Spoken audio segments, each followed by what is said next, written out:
नमस्कार, स्वागत है आपका फिफाना हिंदी क्लासेस के यूट्यूब चैनल पर। और इस चैनल पर अपन पढ़ रहे हैं हिंदी, और इस क्लास में अपन पढ़ रहे हैं बीएफ पार्ट 3 की हिंदी। और हिंदी से संबंधित अपन पढ़ रहे थे नंद दुलारे वाजपेयी द्वारा रचित एक बहुत ही अच्छा निबंध, जो साहित्य व समाज के संबंध के ऊपर सवाल उठाता है, प्रश्न उठाता है, और उठाता भी किससे है? आप लोगों से प्रश्न उठाता है।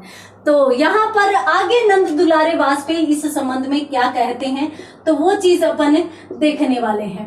नंद दुलारे वाजपेयी जी ने आगे इस निबंध में यूं कहा है कि भाई विभिन्न विचारधाराओं का प्रभाव तो अपन देख ही चुके हैं कि विभिन्न विचारधाराओं का प्रभाव है वो साहित्य पर पड़ता है। विचारधारा का प्रभाव साहित्य पर आता है, ये हम जानते हैं। हमें इनको नकारना नहीं है, इनका तिरस्कार नहीं करना। अक्सर प्रगतिशील लेखक जो है वो उनका तिरस्कार करते हुए दिखाई देते हैं, या फिर अपन यूं माने कि प्रगतिशील को छोड़े तो संकुचित मानसिकता वाले लेखक है, वो इन सब का तिरस्कार करते हुए दिखाई देते हैं। तो लेखक कह रहे हैं, क्या कर रहे हो? विभिन्न मान्यताएं, धार्मिक मान्यताएं, विभिन्न वाद, विभिन्न विचार यदि साहित्य में नहीं आएंगे तो साहित्य क्या रह जाएगा? मात्र एक डिब्बा रह जाएगा। यानी सिर्फ और सिर्फ अलंकार व छंद को मिलाकर, अलंकारों व छंदों को मिलाकर एक मात्र तैयार किया गया शब्दाडंबर रह जाएगा। तो इसलिए ये यूं कहते हैं कि भाई विचारधारा जो है उसका प्रभाव साहित्य पर पड़ता है। तो विचारधारा का प्रभाव साहित्य पर पड़ता है, तो उस विचारधारा का क्या हम तिरस्कार कर दें, मतलब उसका बहिष्कार कर दें, उसको अलग कर दें साहित्य से? नहीं, हमें उसको बिल्कुल अलग नहीं करना है, परंतु उसका पूंछ भी नहीं पकड़ना है, उसका पीछा भी नहीं करना है। क्यों तिरस्कार इसलिए नहीं कर सकते? क्योंकि विचारधाराएं नहीं होगी और कोई भी स्थिति साहित्य में नहीं होगी, तो वो छंद व अलंकार का मात्र शब्दों का आडंबर रह जाएगा। उसमें कोई भी रस नहीं होगा, कोई भी सौंदर्य नहीं होगा, कोई भी कल्पना नहीं होगी, और फिर कला के लिए रह जाएगी, कविता के लिए रह जाएगी। वहां पर जो कविता सौंदर्यानुभूति के लिए, रसानुभूति के लिए मानी जाती है, वो वहां पर नहीं रहेगी। तो इसलिए इन्होंने यूं कहा कि हमें इनका तिरस्कार नहीं करना, परंतु साथ साथ हमें इनका पीछा भी नहीं करना। अपने को प्रगतिशील बनना है। ये कहते हैं कि एक कवि तभी सफल माना जाएगा जब वह प्रगतिशील विचारक है। वह जैसे जैसे समाज प्रगति करता जाता है, वैसे वैसे वह भी अपने विचारों की प्रगति करता जाए, वह भी उसी प्रकार से अपने विचारों को।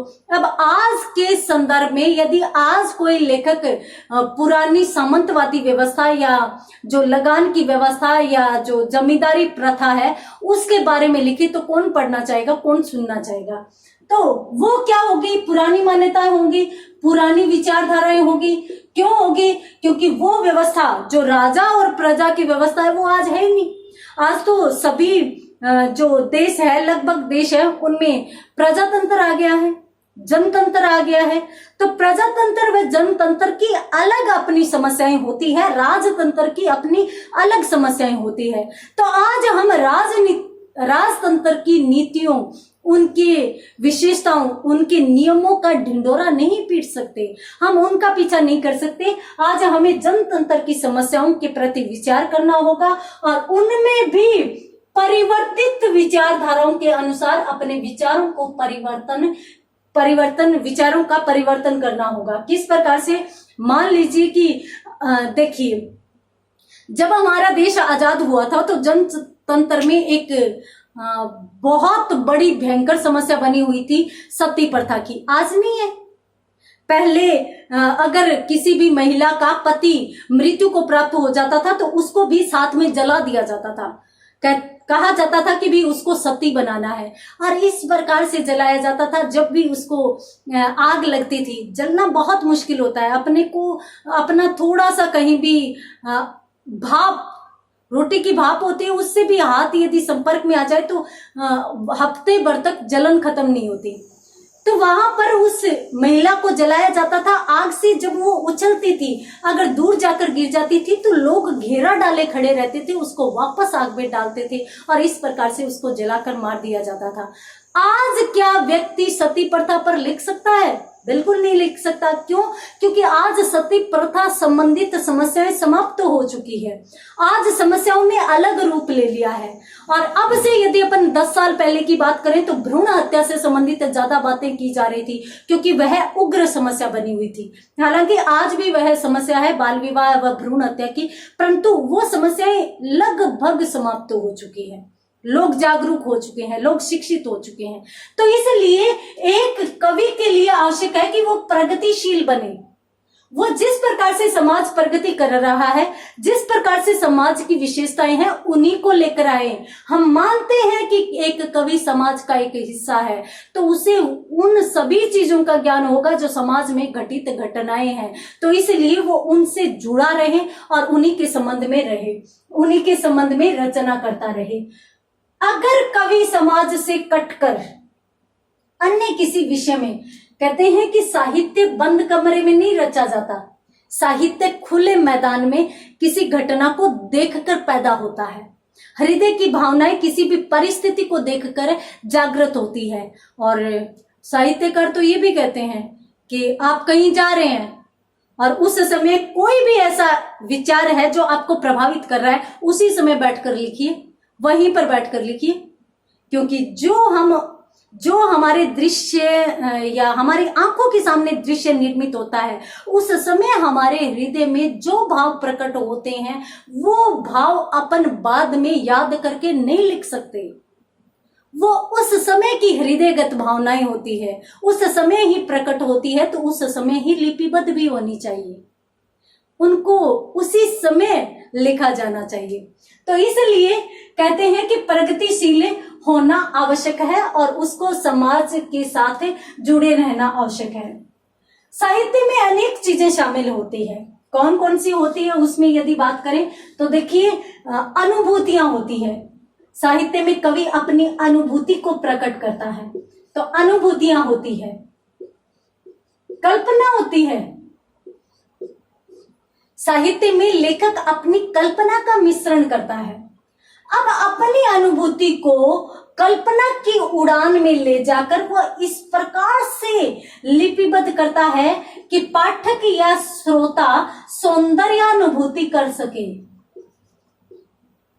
और कहते हैं कि किसी भी लेखक के लिए इन तीनों चरणों से गुजरना अत्यंत आवश्यक है। और यदि वह इन तीनों चरणों से गुजरकर और अंतिम लक्ष्य को प्राप्त कर लेता है, यानी सौंदर्यानुभूति करवाने में सफल हो जाता है, तभी वह लेखक सफल माना जाएगा। सौंदर्यानुभूति का मतलब है कि एक लेखक ने जिस लक्ष्य के साथ, जिस भावनाओं के साथ कुछ लिखा है, उसका वो लक्ष्य, वो भावनाएं पाठक व श्रोता के हृदय को जाकर छू जाए, हृदय के पास जाकर उसमें भी दस्तक दे, तब वहां पर लेखक है वो सफल माना जाएगा। तो इसलिए यहां पर आवश्यक हो जाता है। क्यों? क्योंकि कविता शाश्वत है, ये मैं पहले भी बता चुकी हूं। विचारधाराएं आती रहेगी, जाती रहेगी, कविता शाश्वत है।